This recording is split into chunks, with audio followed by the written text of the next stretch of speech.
Anil child ఆర్టిస్ట్ని పిలిచారు stage మీదకి మధ్యన నేను ఉండగా ఒకసారి రండి రా కిడ్స్ ముగ్గురు రా రే రారా దత్త తీసుకోలేరా అక్కడ భయపడుతున్నాడు దత్త తీసుకుంటానని ఖుషి అండ్ ఊహా ప్లీజ్. ఆ సినిమాలో ఒక డైలాగు క్లారిటీగా చెప్పలో అది మిస్ అయింది. దత్త తీసుకోండి సార్, చెర్రీకి పక్కన కర్రీగా పడి ఉంటారు అంటాడు. నా ఒర్రి మొదలవుద్దురా వద్దు అలాగా.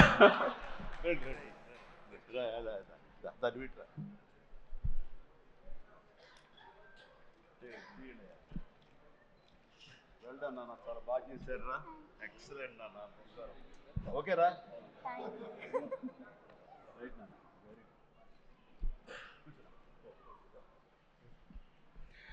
రైట్ అండి, అందరికీ నమస్కారం. ఎక్కడెక్కడి నుంచో వచ్చారు అండ్ మీ ఆనందంలో ఆ సక్సెస్ ప్రత్యక్షంగా చూస్తున్నాను. మొట్టమొదటగా ఇంత పెద్ద సక్సెస్ ఇచ్చి గత వైభవాన్ని మళ్ళీ పునరావృతం చేసినటువంటి, మాకు ఇంత ఆనందాన్ని పంచించేటువంటి తెలుగు ప్రేక్షకులు ఈ యావత్ ప్రపంచంలో ఎక్కడ ఉన్నా సరే వారందరికీ మనస్ఫూర్తిగా శిరస్సు వంచి నేను నా ధన్యవాదాలు తెలియజేస్తున్నాను. రిలీజ్ అయిన 4వ రోజో 3వ రోజో సరే ఇంట్లో నేను మామూలుగా క్యాజువల్ డ్రెస్ తోటి ఏదో టీవీలు చూస్తూ కూర్చుంటున్నాను. సక్సెస్ ఎంత అవుతుంది ఏంటని న్యూస్ వస్తుంది, ఆనందమే. చాలా హుషారుగా సుష్మిత లోపలికి వచ్చేసి, డాడీ ఇది వింటున్నావు కదా ఎంత బాగుందో అని అంటే, ఏసమ్మా ఏం డల్గా ఉన్నావేంటి, నీకు అఫ్కోర్స్ నీకు సక్సెస్ మామూలే కదా, 47 ఏళ్ళ బట్టి అనుభవిస్తున్నావు కాబట్టి పెద్ద కొత్త ఏం కాదు, కానీ మాకు మాత్రం చాలా ఎక్సైటింగ్ ఉందంటే, మరమ్మ కూర్చో, నువ్వు చిన్నప్పటి నుంచి అన్నం తింటున్నావు కదా అని అన్నం ఇవాళ తినమంటే బోరు కొట్టుతుంది నేను తినంటావా? అది అమ్మ వండిందైనా, ఆ తర్వాత భార్య వండిందైనా, ఆ తర్వాత బిడ్డలు మీరు వండిందైనా, ఏదైనా సరే మన అన్నం మన కూరలు జీవితంలో ఎప్పుడు బోరు కొట్టదమ్మా. మళ్ళీ నెక్స్ట్ డే మార్నింగ్ దానికోసం అరులు చూస్తుంటాం, ఇదే ఆకలి అవుతుంది, ఎప్పుడు అన్నం పెడతారా అని ఉంటారు. కాబట్టి అమ్మ అన్నం ఎప్పుడు బోరు కొట్టవమ్మా. అలాంటిది ఆ సక్సెస్ అన్నది కూడా అలాంటిదే నాకు. ఎందుకంటే అది సీనియారిటీతోటో లేకపోతే సీజన్ అయిపోవడంతోటో అండ్ మెచ్యూరిటీ రావడంతో ఏదో ఒక్కొక్కళ్ళు ఒక్కొక్కలాగా స్పందిస్తాం తప్ప, దీని లోపల మీరందరూ ఎంత ఎగ్జిబిట్ చేసుకుంటున్నారో, ఎంత బయటికి అందరూ చెప్పుకుంటున్నారో, అండ్ విజయోత్సవంగా మీరందరూ సాహు అనిల్ ఇలా తిరిగి మీరందరూ ఇది ఆస్వాదిస్తున్నారో, అంతకంతా నేను మనసులో ఆస్వాదిస్తుంటాను. మా ఒక్కొక్కసారి అనిపిస్తుంటే అంత అదృష్టవంతులు వీళ్ళు వెళ్ళిపోయి అందరితో ఇంటరాక్ట్ అవుతూ ఈ సక్సెస్ని ఇలాగ అందంగా మన అందిపుచ్చుకొని తిరిగి ఆస్వాదిస్తున్నారు. ఆ అవకాశం నాకు లేదు కదా అంటే ఎంతో బాధపడుతుంటే, అది ఆ బాధ మౌనం కనిపించిందో కానీ ఇంకోటి కాదు. నేను వీళ్ళు మరీ చెప్పారు, మీరు వెళ్ళండి, ప్రజల్లోకి వెళ్ళండి, అది ఆస్వాదించండి, వాళ్ళతో పాటు మీరు ఇంటరాక్ట్ అవ్వండి, ఆడిచ్చే కిక్ అది వేరే అంతా ఇంత కాదు, అది మరింత ఉత్సాహం మరింత ఊతంగా ఉంటుంది. అది ఫ్యూచర్ సినిమాలకి అది ఫ్యూయల్ లాగా పనిచేస్తుంది. మీకు ఆ ఇంధనాన్ని తీసుకోండి, మళ్ళీంత మరింతగా వర్క్ చేయండి అని చెప్పి నేను చెప్తుంటాను. అందరూ వెళ్ళే ముందు నాకు చెప్పాడు వెళ్తానని, గో హెడ్ అన్న. వినాయక్ కూడా అట్లాగే తన ఠాగూర్ సినిమా తర్వాత, అన్నయ్య ఏంటన్నయ్య ఏం ఆనందంగా ఉందన్నయ్య, వాళ్ళు ఒళ్ళు నలిపేసేసారన్నయ్య, పిసికిసారన్నయ్య, మసాజ్ చేశారన్నయ్య, అది చేస్తుంటే ఆనందం పెరిగిపోతుంది అన్నాడు. నిజం, అలాంటివన్నీ నేను అనుభవించాను. అది నిజంగా అవసరం. ఈ రోజున అలాంటి ఉత్సాహం చాలా సంవత్సరాల తర్వాత మళ్ళీ ఆ స్టేజ్ మీద, ఎప్పుడో 2-3 దశాబ్దాల ముందు ఇలా ఇచ్చిపుచ్చుకోవటాలు, షీల్డ్స్ ఇచ్చిపుచ్చుకోవటాలు అనేవి మనం ఎప్పుడు చూడలేదు. అలా ఎగ్జిబిటర్స్కి, బయ్యర్స్కి, డిస్ట్రిబ్యూటర్స్కి ఇలా మా చేతుల మీదుగా స్టేజ్ మీద ఈ రకమైన కళకళలాడుతూ జరుగుతుంటే కనుక, వా గత వైభవాన్ని మళ్ళీ వింటేజ్ చిరంజీవినే కాదు, వింటేజ్ ఫంక్షన్ సెలబ్రేషన్ కూడా తీసుకొచ్చిన ఘనత అనిల్ రావుపూడిది. So thank you so much. నాకైతే అది నాస్టాలజీ. అలాగే కొంచెం ఓపిక్గా ప్రతి ఒక్కరిని ఆనందపరిచేలాగా షీల్డ్స్ ఇచ్చిపుచ్చుకోవటం, ఆ షీల్డ్స్ ఇంటికి వెళ్ళిన తర్వాత అక్కడ అలమారలో పెట్టుకుంటే అది చూసినప్పుడల్లా ఎన్నో స్మృతులు గుర్తుకు వస్తుంటాయి. అలాంటిది మళ్ళీ తిరిగి ఇలాగ రావటం, ఆ ఆనందాన్ని అందివ్వటం చాలా చాలా సంతోషం. అండ్ ఇందాక రాఘవేంద్ర వెళ్ళిపోయారు, ఆయన ఉండగా మాట్లాడేసింది. అనిల్ని చూస్తుంటే వర్కింగ్ స్టైల్ కానీ, ఆర్టిస్ట్ తోటి ఇంటరాక్ట్ అవ్వటం కానీ, వాళ్ళని మంచి గుడ్ హ్యూమర్లో పెట్టడం కానీ, ఇవన్నీ చూస్తుంటే నాకు 100% రాఘవేంద్రరావు గారే గుర్తుకొచ్చేవాళ్ళం. అండ్ ఇందాక ఆయన చెప్పినట్లుగా నాకు రాఘవేంద్రరావు గారే అనిల్ రావుపూడిని పరిచయం చేశారు.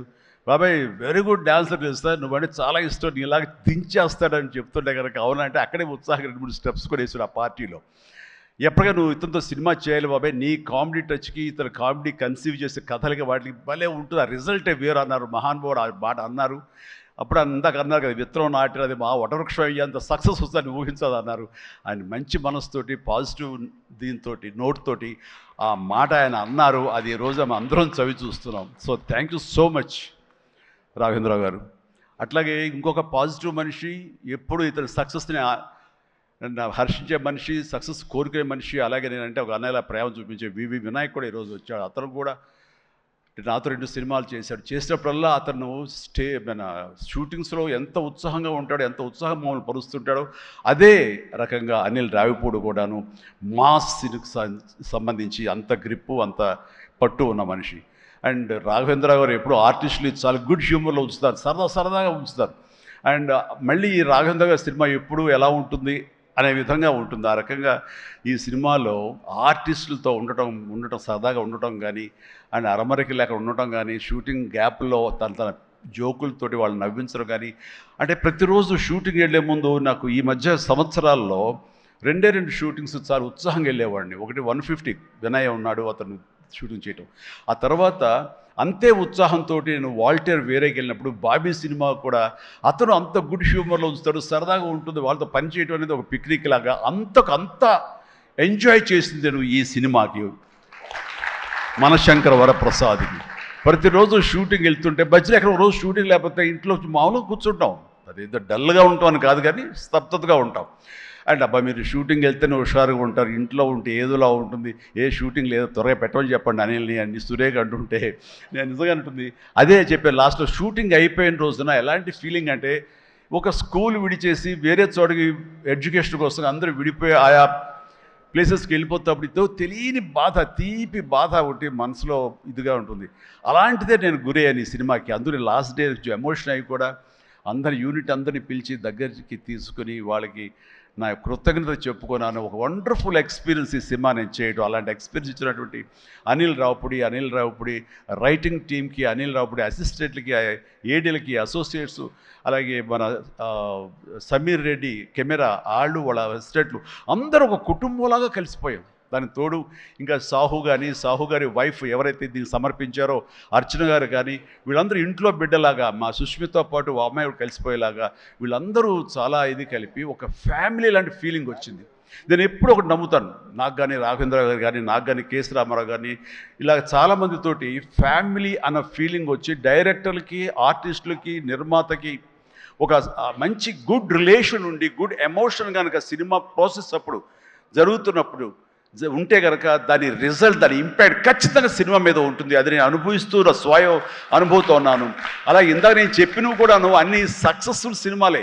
మిగతా సినిమాలకు వచ్చిందంటే ఏదో వర్రీగా, ఏదో డౌట్గా, ఏదోలా ఉంటుంది. కాబట్టి నేను తప్పు నా మీదే వేసుకుంటాను కానీ ఒకళ్ళ మీద నెట్టను నేను, అది కానే కాదు. కానీ నాలో ఉండే జోష్ ఇంట్లో ప్రత్యక్షంగా చూశారు కాబట్టి, అలాగే ప్రత్యక్షంగా సినిమా సెట్స్లో వీళ్ళు చూస్తారు కాబట్టి నేను ఇది ధైర్యంగా చెప్పగలుగుతున్నాను. అందుకని ఏ సినిమా అయినా సరే కష్టపడే పనిచేస్తాం, ఏ సినిమా అయినా సరే ఇష్టంతోనే పనిచేస్తాం. కానీ కొన్ని సినిమాలు ఎగ్జైట్మెంట్ ఇస్తాయి, కొన్ని సినిమాల రిజల్ట్ అలాగే ఉంటుంది.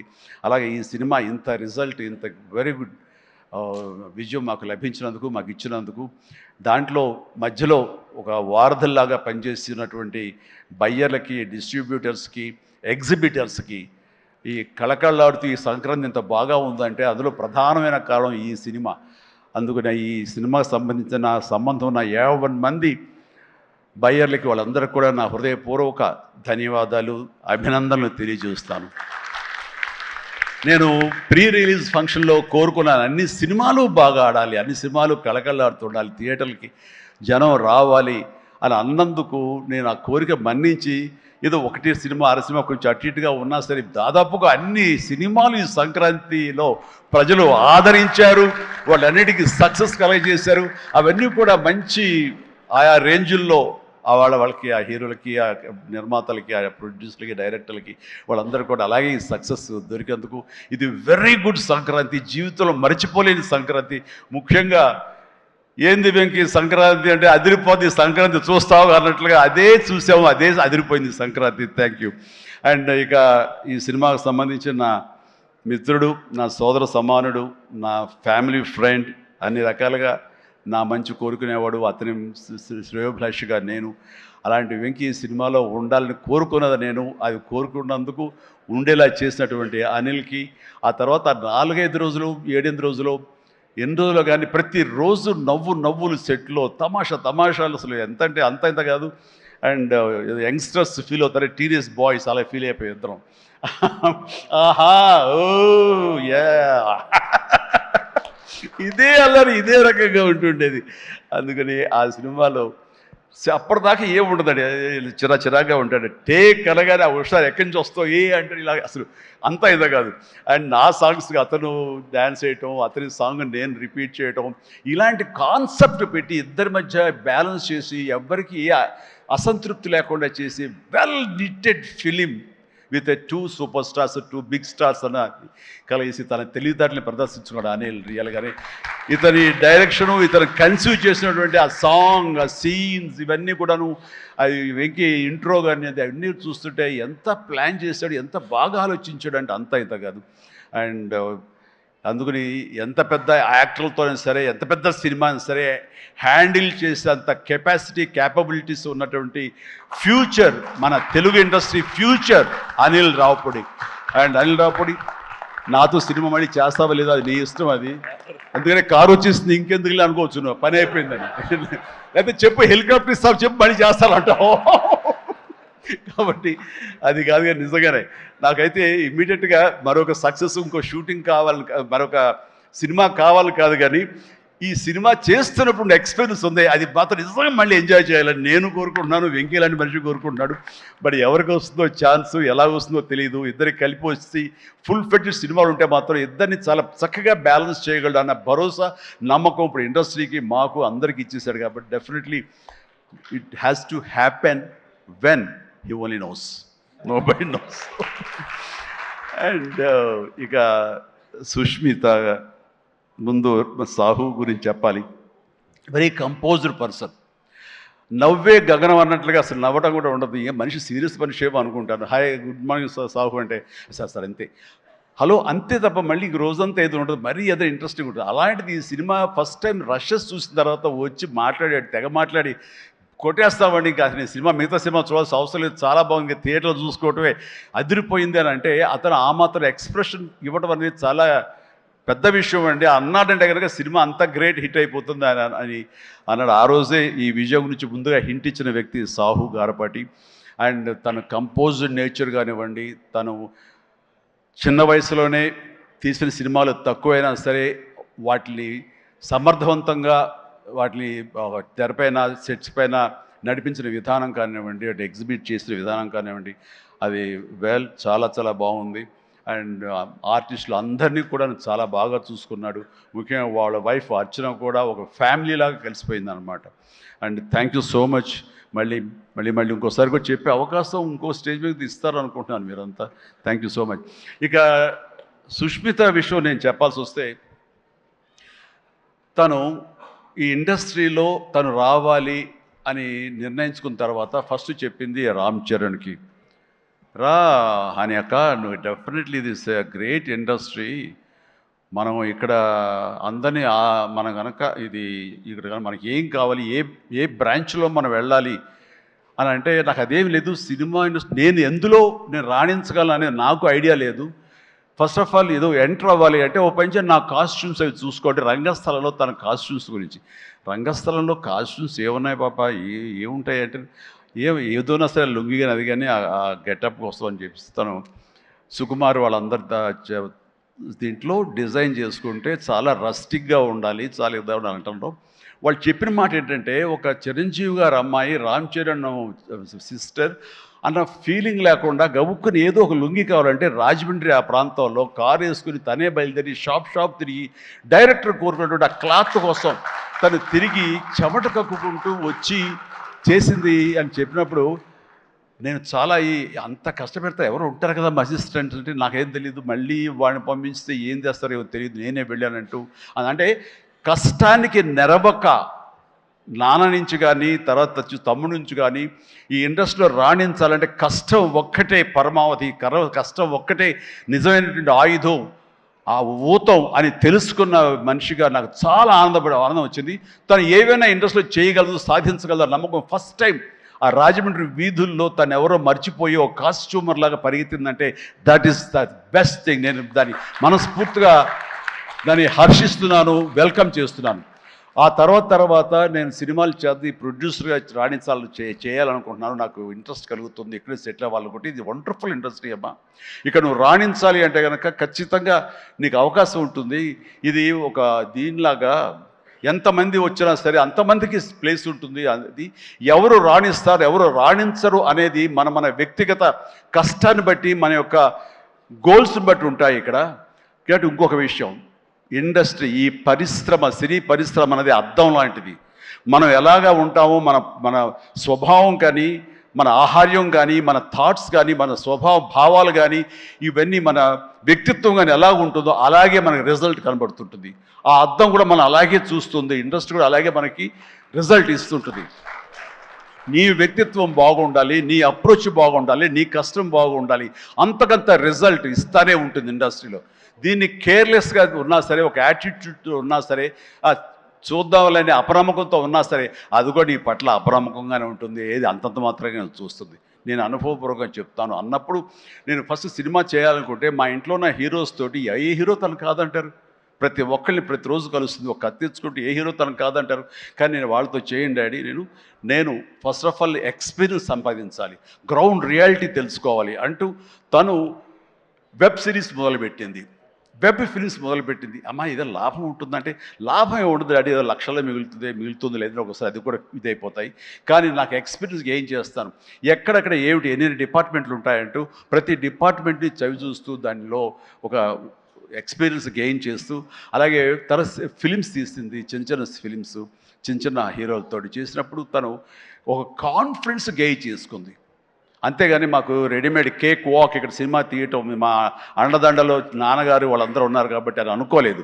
అలాగే ఎవరితోటో నువ్వు పార్ట్నర్షిప్ తోటి నాతో సినిమా చేయమంటే వాళ్ళు అన్నారు, అయ్యో అమ్మ నువ్వేమి పెట్టక్కల, నువ్వేమి రావక్కర్లేదు, సినిమా మేము చేసేస్తాము, నీ పేరు వేసేస్తాము, లాస్ట్కి వస్తారు ఇదిగో ఇంత డబ్బుని ఇచ్చేస్తామా, ఏం వర్రీ అవ్వకమ్మా అంటే అస్సలు నాకు వద్దుడంటే నేను వెళ్తే సినిమా చేయను, అందుకు అది బ్యానర్ పేరు నేను చెప్పను అనేసరికి అలాగే ఏమంటే కాదండి నాకు ఎక్స్పీరియన్స్ కావాలి, నేను పని చేయాలి, నేను డబ్బు పెట్టుబడి పెట్టాలి, పెట్టిన తర్వాత మంచో చెడో వచ్చే ప్రతి పైసాకి నేను తినడానికి నేను అనుభవించడానికి నాకు అర్హత ఉంటుంది కాబట్టి నేను చస్తే ఆ సినిమా చేయండి. ఆ సినిమా క్యాన్సిల్ చేసుకుంది. సో వదిలేశాను నేను. సాహుతోటి సినిమా అన్న తర్వాత సాహు తను కూర్చుని చెప్పండి మీరు ఎంత పెడతారు, నేను అంతే పెడతానని సగం డబ్బు సొంతంగా పెట్టింది, మిగతా డబ్బు బయట నుంచి అప్పు తీసుకొచ్చింది పెట్టిందే తప్ప నేనైతే న్యాయపరిశ ఇవ్వలేదు. ఆ పైపెచ్చు ఇద్దరి నుంచి నాకు టైంకి కావాల్సిన రెమ్యునరేషన్ ఆయా సమయాల్లో నేను తీసుకుంటూనే ఉన్నాను తప్ప అది నేను ఇవ్వలేదు. అంత ప్రొఫెషనల్గా బిహేవ్ చేసింది. ఈ రోజున ఈ రిజల్ట్లో సాహు ఎంతగా అనుభవిస్తున్నాడో ఒక నా సినిమాని గర్వంతో ఎస్ నేను డబ్బులు పెట్టుబడి పెట్టి డబ్బు సంపాదించుకుంటున్నాను అదే గర్వంతో తను కూడా ఉంది. కాబట్టి ఈ రోజున ఒక డాటర్గా సుష్మిత చూస్తే నేను గర్వపడుతున్నాను, ఎప్రిషియేట్ చేస్తున్నాను, మనస్ఫూర్తిగా ఓ బిడ్డగా నేను గర్వపడుతున్నాను. థ్యాంక్స్ రా, యూ డిజర్వ్ ఇట్. సో అట్లాగా బిడ్డలు ఈ ఇండస్ట్రీలో రాణించాలి అంటే నిజంగా ప్రతి వాళ్ళు అది ఏ బిడ్డ అయినా అవని, ఆడబిడ్డ అవని, మగబిడ్డ అవని ఇండస్ట్రీలో రాణించాలి అంటే కనుక ఖచ్చితంగా ఎంకరేజ్ చేయాలి ప్రతి. ఇది గొప్ప ఇండస్ట్రీ అండి. ఇక్కడ ఎవరైనా రాణించలేదు, ఇక్కడ ఏదైనా నెగిటివ్ పీపుల్ ఉన్నారు, ఇక్కడ మాకు ఇలాంటి బెటర్ ఎక్స్పీరియన్స్ జరిగి అంటే కనుక అది నీ తప్పిదం అవుతుందని నేను అనుకుంటున్న ప్రగాఢంగా నేను నమ్ముతున్నాను. నువ్వు స్ట్రిక్ట్గా ఉండి సీరియస్గా ఉంటే కనుక ఏ ఒక్కటి అడ్వాంటేజ్ తీసుకోవడానికి ప్రయత్నించారు, ఎలాంటి ఏదంటే క్యాస్ట్ కావచ్చు అలాంటివి ఏమో ఉండవండి. నీ బిహేవియర్ బట్టి ఉంటుంది. మీకుండే అభద్రతా భావంతో ఏమో అలాగేలా ఉండాలేమో అని ఉండకూడదు. ఎస్ నువ్వు ప్రొఫెషనల్గా ఉండు, అవతల కూడా ప్రొఫెషనల్గా ఉంటారు. ఈ ఇండస్ట్రీ అనేది ఒక అద్దం లాంటిది. నువ్వేమి ఇస్తావు తిరిగి నీకు అదే వస్తుంది. కాబట్టి ప్రతి ఒక్కరికి ధైర్యంగా పరిశ్రమకు రావాలి అనుకుంటే కనుక కృత నిశ్చయంతో దృఢ సంకల్పంతో హార్డ్ వర్క్ని ఆసరాగా చేసుకుని రండి. ఇది గొప్ప ఇండస్ట్రీ, మీరు అందరూ రాణిస్తారు, చేస్తారు. అది ఆడబిడ్డలు కానివ్వండి, మగవాళ్ళు కానివ్వండి, ఎవరైనా సరే. సో అది నేను వెల్కమ్ చేస్తున్నాను. దానికి ప్రత్యక్ష సాక్ష్యం సుష్మిత, అలాగే దత్తు గారి పిల్లలు స్వప్న దత్, ఇలాంటి వాళ్ళందరూ కూడా ఎంతోమంది, ఇది ప్రధానంగా ఇందా డిస్ట్రిబ్యూటర్స్ తరపునట్టు మాట్లాడిన సుప్రియ, వీళ్ళందరూ కూడా ఆ స్థాయి వాళ్ళు. అండ్ తర్వాత ఇక లాస్ట్ టైం నేను టెక్నీషియన్స్ గురించి పెద్దగా ఫోకస్ చేసి ప్రస్తావించాను, ఎందుకంటే లాస్ట్లో నాకు మైక్ ఇస్తారు, అది ఒక్కోసారి నాకు శాపం అవుతుంది, అందరి గురించి విస్తృతంగా మాట్లాడలేను.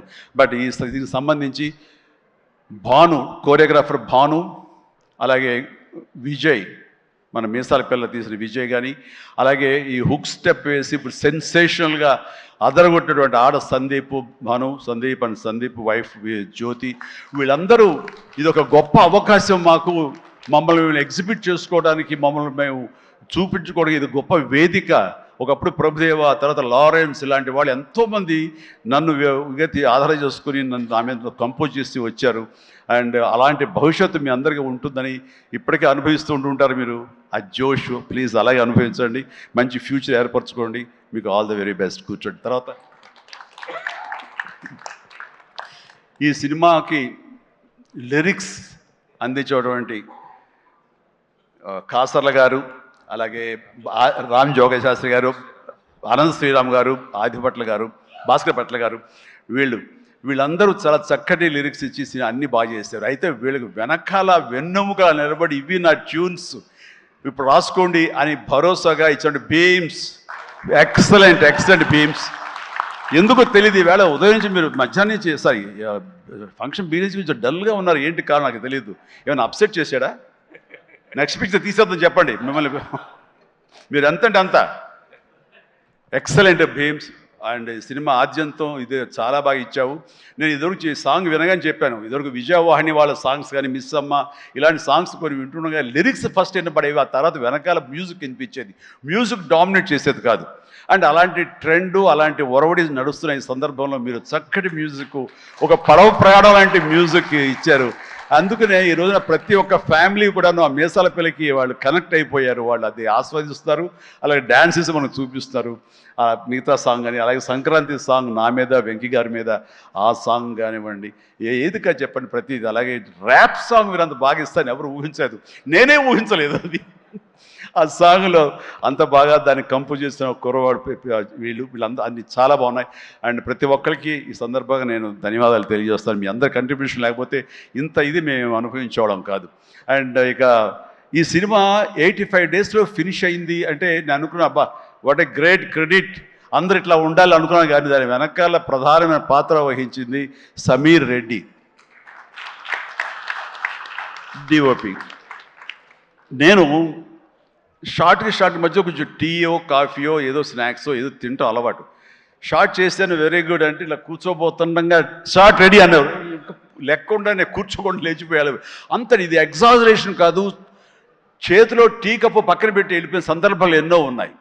అండ్ అంత ఫాస్ట్గా చేసే కెమెరామెన్ నేనైతే ఇంతవరకు చూడలేదు. అలాంటి కెమెరామెన్ ఫాస్ట్గా తీయటమే కాదు, అందంగా చూపించడం కానివ్వండి, లొకేషన్స్ బ్యూటిఫుల్గా చక్కగా చెక్కి వాటిని తెర మీద ఎక్కించడం కానీ, ఈ రోజున ఈ సినిమా ఇంత బడ్జెట్ లోపల ఇంత పర్ఫెక్ట్గా అయిందంటే ప్రధానమైన కారణం సమీర్ రెడ్డి. చాలామంది ఇది కంప్లైంట్ కాదు కానీ చాలామంది అవుట్డోర్ యూనిట్ బిల్లు పెంచేస్తున్నారు. పెంచడానికి గల కారణాలు ఏమిటో వాళ్ళకే తెలుసు, వాళ్ళకే వదిలేస్తున్నాను, నాకైతే తెలియదు ఆ విషయంలో. కానీ ఇతను యూనిట్ బిల్లు 2 లైట్లు అటు ఇటు ఉంటుంది, ఇంకో లైట్ అలా ఉంటుంది, అంతే 4-5 లైట్లు కనిపించేది. కానీ మరి తెర మీద చూస్తే బ్రహ్మాండంగా ఉంది, అత్యద్భుతంగా ఉంది. అంటే అతను చూసి అందరూ నేర్చుకొని అన్నాం, ఎవరి క్రాఫ్ట్ ఎవరి చెక్కుడు వాళ్ళది. కానీ ఇతను మాత్రం నాకు బాగా నచ్చాడు. అండ్ ఇతని మన అనిల్ కూడా, వాళ్ళిద్దరికి మంచి సింక్రనైజేషన్ అయ్యింది. అండ్ ఈ సినిమా నేను చెప్పాను మొన్న సభలో, ప్రీ రిలీజ్ సభలో, ఇది ఫస్ట్ ఈ సినిమా సూపర్ హిట్ అయిపోయింది రిలీజ్కి ముందే. ఎందుకంటే బడ్జెట్ వైజ్గా కానీ, డేట్ వైజ్గా కానీ, with in the budget, with in the limited టైంలో కానీ ఈ సినిమా ఫస్ట్ టైం ఇలా అయింది. ఇది మీరు చూసి నేర్చుకొని నేను ఎవరికి సలహాలు ఇవ్వట్లేదు, అలా కాదు, మా ఎక్స్పీరియన్స్ మీకు చెప్తున్నాను అంతే. అండ్ అయ్యింది, అక్కడే సక్సెస్ అయింది, అక్కడే ప్రొడ్యూసర్స్ ప్రాఫిట్ లాభాలు వచ్చేసినాయి అక్కడ. ఆ తర్వాత యావరేజ్గా అయినా సరే అవే లాభాలు ఉండేవో. ఇంత సూపర్ హిట్ అయింది కాబట్టి ఎక్స్ట్రా బాల్స్ కొంత రావచ్చు, అది ఎంతో నాకు చెప్పకండి, మళ్ళీ నా రేట్ పెంచేస్తాను. ఇంతలో అడిగితే చెప్పలేదండి ఎంత వచ్చిన లాభాలు, చెప్తే నేను అడుగుతానే భయం ఏదో ఉంది వాళ్ళకి, సాహు కానీ సుష్మిత కానీ. సో నాకు ఇంతకు ఏం తెలీదా, ఆ లెక్కలైపులో నేను వెళ్ళన్నది నాకు. అండ్ ఇంకా నా తోటి నటినట్లుగా వస్తే కనుక ఇక్కడే ఉన్నారు హర్ష కానీ, వెళ్ళిపోయి ఉంటాడే, ఉన్నా బాబు, థ్యాంక్స్ హర్ష. పాపం హర్ష ఈ సినిమాలో తను ఎంతో ఉత్సాహంతో ఉన్నాడు. అండ్ నాకు నా ఫ్యాన్ అంటాడు, నిజమనే తెలియదు, అందరి దగ్గర అదే మాట అంటాడేమో. కానీ కానీ నా సాంగ్స్ అవి అలవోకగా పాడుతూ గుర్తుంచుకుని పాడుతుండే, ఎవరి పాట అంటే ఎవరి పాట అంటారంటే మీదే సార్ అంటే, నా పాట ఓకే నాకు గుర్తు రావట్లేదా, ఎప్పుడో ఇది పల్లెటూరు మొనగాడు గోండా ఆ పాటలు పాడితే ఎట్లాగయ్యా అంటే, లేదు సార్ మేము అట్లా అంటే అంత ఇదిగా అతను ఈ సినిమాలో ఆ సాంగ్స్ అవి నాతో మాట మంచి ఎంటర్టైన్గా ఉంటూ ఈ సినిమా చేస్తున్నందుకు చాలా చాలా ఆస్వాదించాడు, బ్రహ్మాండంగా ఎంటర్టైన్ చేశాడు మమ్మల్ని. అయితే మధ్యలో కాల్ ఇరిగింది, అది ఎవరి శాపం నేను చెప్పలేను. కానీ ఆ టైంలో కూడా అతను ఎంతో డిసప్పాయింట్ అయితే, నో నువ్వు ఉంటున్నావు సినిమాలో అంటూ చక్కగా తెలియకుండా సినిమాలో దాన్ని డిజైన్ చేసి అతని చేత చేయించడం చాలా happy. And Harsha, you do a fantastic job, బాగా నిండుదనం వచ్చింది. And very good, I appreciate. And ఫర్దర్గా మళ్ళీ ఎక్కడ అవకాశం వస్తే నాకు ఇవ్వు, ఛాన్స్ కలిసి చేద్దాం. నువ్వు ఇవ్వాలి. అండ్ అట్లాగే ఎస్, కాదు ఇలా చెయ్యాలి అనగానే అక్కడ బ్లాక్ డ్రెస్ వేసుకుని ఒక వ్యక్తి ఉన్నాడు, ప్రకాష్. యా మాట్లాడు, అందరి గురించి మాట్లాడుతున్నా, నా గురించి మాట్లాడాను. ప్రకాష్, నువ్వు నా మనసులో ఉన్నావయ్యా. బాగానే బ్యాలెన్స్ చేశానే. ప్రకాష్ దాని వండర్ఫుల్ జాబ్ అండి. అండ్ చాలామంది ఆ క్లైమాక్స్ సెట్ ఉంది కదా, I mean total heroine set, ఆ సెట్ని చూసి చాలామంది ఒక ఎక్స్పీరియన్స్, వండర్ఫుల్ డిజైనింగ్ అంటే ఆ ఫోటోలు తీసుకుని ఆ ప్లానింగ్ తీసుకుని చాలామంది ఇల్లు కట్టుకుందాం అనుకునే వాళ్ళు తీసుకెళ్ళడం నేను చూశాను. అండ్ ఇన్ఫ్యాక్ట్ నా కూతురు కూడా సజెస్ట్ చేసే, పాప నువ్వు ఇల్లు కడితే ఇలా ఉండాలని చెప్పని తను కూడా ప్లాన్ చేసుకుంటుంది. అంత చక్కటి డిజైనింగే కాకుండా అంత కాస్ట్ ఎఫెక్టివ్ తోటి ఈ సినిమా లిమిటెడ్ బడ్జెట్తో ముందు ప్రధానంగా జరగటానికి ప్రకాష్ కారణం. ప్రకాష్ తను ప్రొడక్షన్ డిజైనర్గా మనస్ఫూర్తిగా అభినందిస్తాను. Prakash, please go ahead. And ఇక ఆర్టిస్టులుగా ఆయన ఉన్నారు, ఎవరో శ్రీనివాస్ గారు, మీరే కదండి కలెక్టర్ గారు, కూర్చోండి. Thank you. కలెక్టర్ ఆనంద్, చిట్టి, అలాగే మన హర్ష, అభినవ్ ఎక్కడ ఫెంటాస్టిక్ అభినవ్ వెళ్ళిపోయాడా, టైం అయింది అనుకుంటా.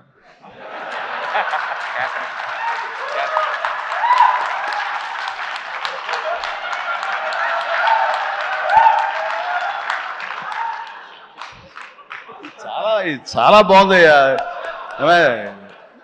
శేఖర్, వంశీ, మీరు మీ మీ గ్రూప్ ఉంది, ఎక్కడ ఏం దొరుకుతాడా ఈవేళ లాగుదాం చూస్తున్నారు. ఇది నేను మంచి ఉద్దేశం అంటే ఇప్పుడు దాంట్లో నుంచి మీరు ఒక్కరి గురించి ఇలా క్లాప్స్ కొడితే ఎలా చెప్పు. సో ఇలా PR team Shekhar, Vamsi, Manoj and వీళ్ళందరూ కూడా చాలా ఫెంటాస్టిక్ వర్క్ చేశారు. అండ్ తర్వాత తన మనసులోంచి ఇక్కడ ఏదైనా మనం చెయ్యాలి, వర్క్ చేయాలి, ఐ మీన్ దీన్ని పబ్లిసైజ్ చేయాలి అనడంలో మరొక నిష్ణాతుడు ఈయన, దుర్మార్గుడు. అసలు ఎవరిని, ఏమై పేరు ఏంటి, మన క్యాథరిన్ కాదు, నయనతారని ఒప్పించి అమ్మాయితో కూడా మనకి ప్రమోషన్స్ చేయించాడంటే కానీ అది ఆ సామాన్యమైన విషయం కాదండి. అమ్మాయి ఎవరికి ఒప్పుకోదు, తన లిమిట్లో ఉంటుంది. అలాంటి అమ్మాయి చేత ఒప్పించాడంటే మరి లోపల ఏమి ఎలాగ అడిగాడు, ఎలా కన్విన్స్ చేశాడు, ఆ అమ్మాయి మనసుని ఎలాగా ఒప్పించాడు, మనిషిని ఎలా ఒప్పించాడు అన్నది, మనిషి అనిపై మనసు అన్నానా తెలియదు, అది మీరే అడిగి తెలుసుకున్న తర్వాత. అండ్ అంత సంతోషంగా సినిమా చేసింది, అంత నవ్వుతూ చేసింది, నాతో 2 సినిమాలు చేసింది. అంత సీరియస్గా గుంభరంగా ఉండేది, హలో అంటే రెస్పెక్ట్ ఉన్నా సరే. బట్ ఈ సినిమాలో పగలబడి నవ్వేది. మరి గిలిగింతలు ఎలాగా ఎలా అమ్మాయిని ఒప్పించాడు. కానీ wonderful done, fantastic job. And ఈ సందర్భంగా ఆ అమ్మాయి మాత్రం ఈ క్యారెక్టర్ ఒదిగిపోయింది. ఒక డిగ్నిటీ కానివ్వండి, ఒక గెయిట్ కానివ్వండి, ఆ క్యారెక్టర్కి ఆ అమ్మాయి చేయాలి, మరొకరైతే సూట్ అయ్యేది కాదు. అటు బిడ్డల తల్లిగారు ఉండాలి, ఆ సీనియారిటీ ఉండాలి, మెచ్యూరిటీ ఉండాలి, స్టైల్ ఉండాలి, అండ్ ఫెంటాస్టిక్ లుక్స్, అపిరెన్స్ ఉండాలి. అన్నీ కలబూసినటువంటి నయనతారని సెలెక్ట్ చేసి ఎవరితోటైనా సరే నేను కాంప్రమైజ్ అవుతాను తప్ప ఆ అమ్మాయి విషయంలో మాత్రం అవ్వాలని, అమ్మాయి ఉండాలని అన్నందుకు ఆ అమ్మాయి ఆ నిండుదనాన్ని సినిమాకి తీసుకొచ్చి పెట్టింది. And thank you. చాలా బాగుంది. రాఘవేంద్ర గారు అన్నారు భలే మ్యాచ్, చాలా బాగుంది మీ ఇద్దరు కాంబినేషన్, సూపర్. ఇక క్యాథరిన్ కూడా తన నిడివి ఎక్కువగా ఉన్నా సరే అప్పీల్ చేసుకోవడానికి పెద్ద ఉందా చిన్నదా కాదు, మాతో కలిసి చెయ్యాలని తనకి ఉంది, చేసింది, రాణించింది, మెప్పించింది అలాగా. అండ్ ప్రతి ఒక్కరికి ఎవరి పేరైనా మర్చిపోతే క్షమించండి. అండ్ ఎడిటర్ తమ్మిరాజు గారు, ఎస్ తమ్మిరాజు గారు. అండ్ ఎక్కడైనా సారీ సార్ ఫ్యాంటాస్టిక్ సార్. అంటే సినిమాని మీరు పరిగెత్తించారు లాస్ట్లో. ఒక 40 నిమిషాల్లో నేను 2.5 గంటలు చేశారు, ఒక 15 నిమిషాలు తగ్గించి. అండ్ టోటల్గా స్టోరీ మారిపోయింది. చాలామంది వీటి గణేష్ ఉన్నాడు కదా అని అన్నారు. ఆ వీటి గణేష్ లేపడంలో మీ ప్రధానమైన పాత్ర ఉందని తెలిసింది. దానివల్ల స్పీడ్ పెరిగిపోయి కథ మీదే ఫోకస్ అయ్యేలా చేశారు. దానికి మీ పాత్ర అంతా ఇంత కాదు. అంటే ఎడిటింగ్ యొక్క ప్రాముఖ్యత ఏంటి అంటలో నేను ఫైనల్గా ఈ సినిమాకి మరీ సుస్పష్టంగా చూశాను. కొన్ని సాక్రిఫైజులు కావాలి. మీరు మన ఇంట్రో చేసాం గుర్తుందా? ఈ సినిమా బిగినింగ్లో ముహూర్తం అయిన రోజున మీరు అన్నారు లెంగ్తే కదా, ఎక్కువైతే కనుక తోక కట్ చేస్తా, మొక్కే కదా పీకేస్తాను డైలాగ్. రిలవెంట్గా ఒక డైలాగ్ రాశాడు. లెంగ్త్ మీ ఇష్టం, ఆయన పెంచుకుంటూ పోతే కనుక బాగోపోతే కత్తిరిస్తా అన్నారు. అది అలాగే చేశారు, కత్తిరించారు. చాలా సక్సెస్ఫుల్, చాలా బాగుంది, వండర్ఫుల్.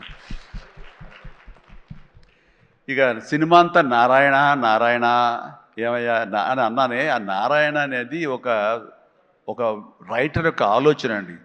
తను రేపు పొద్దున ఈ సినిమాలో తన పేరే జపిస్తూ ఉండాలి అంటూ నారద మహాముని నారాయణ నారాయణ అంటూ 3 లోకాలు తిరిగినట్లుగా ఆ నారాయణ అనే రైటర్ తన పేరే పెట్టించాడు ఇందులో. నేను ఎన్నిసార్లు నారాయణ నారాయణ అన్నారు.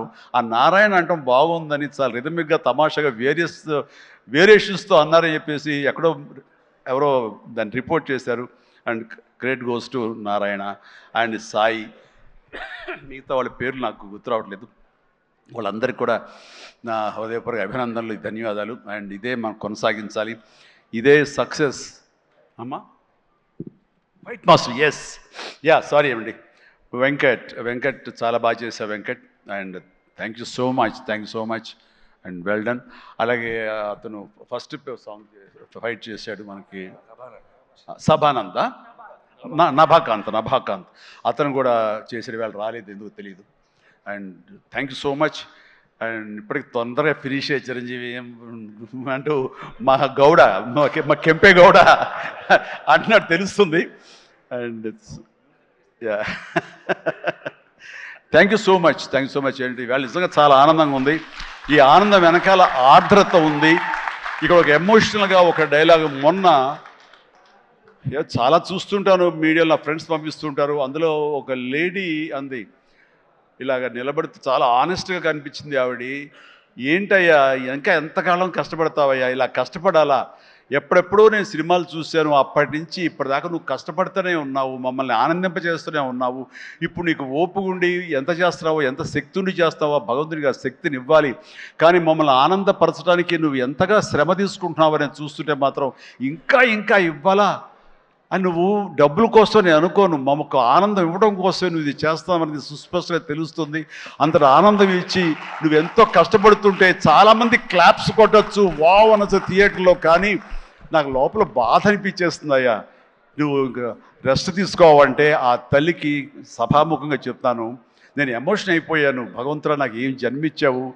ఇది ఏదో అంటారే, ఇది రకమైన ప్రశంస అనేగా తీసుకుంటే కనుక ఇది అందరికి లభించే ప్రశంస కాదు.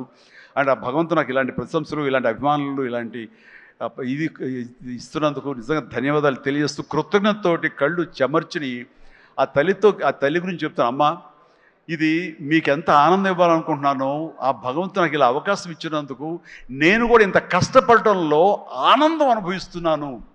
సెట్లో మీరు చూసినప్పుడు అంతటి ఎగ్జైట్మెంట్, అంతటి ఆనందాన్ని అనుభవిస్తుంటాను. అది ప్రాక్టికల్గా చూసిన వాళ్ళకి తెలుస్తుంది. కాబట్టి నేను ఏదో కష్టపడిపోతున్నాను, శ్రమిస్తాను అనుకోకండి, మీరు అలా అనుకోవద్దు అంటూ సభాముఖంగా నేను అవి చెప్పాల్సి వస్తుంది. I enjoy working with all youngsters. మీకు ఈ శక్తి ఎక్కడి నుంచి వస్తుందంటే కనుక మీ నుంచి వస్తుంది. నన్ను చూసి ఆనందపడేవాళ్ళు, నన్ను ప్రశంసించేవాళ్ళు, నేను కావాలని కోరుకునేవాళ్ళు, నాకు ఇంకా లాంజివిటీ కావాలని కోరుకునేవాడు, చిరంజీవి ఇంకా ఈ ఇండస్ట్రీలో ఇంకా రాణించాలి, ఇంకా ఎంతో మీకు ఆనందాన్ని ఇవ్వాలని కోరుకునే వాళ్ళ కోరిక ఉంది చూసారా, ఆ కోరిక తాలూకా పాజిటివ్ ఎనర్జీని నేను గ్రహిస్తూ నేను అంత ఎనర్జైజ్ అవుతున్నాను, అంత కష్టపడి పనిచేస్తాను. ఈ జన్మ ఉన్నంత వరకు మిమ్మల్ని అలరిస్తూనే ఉంటాను. అందుకని దీనికి తుది లేదు, ఇది కొనసాగింపే తప్ప. Thank you very much. ధన్యవాదాలు అండ్ జై Hind. Thank you sir, thank you very much. ఇంతటి మెమరబుల్ సంక్రాంతిని మా అందరికీ ఇచ్చినందుకు ఈ కాంబినేషన్ కి స్పెషల్ థ్యాంక్ యూ. అండ్ ఈ కాంబినేషన్ లో మరో సంక్రాంతి, మరో పండగ కూడా రావాలి అని మనస్ఫూర్తిగా కోరుకుంటూ very special thanks to megastar Chiranjeevi గారు అండ్ విక్టరీ వెంకటేష్ గారు.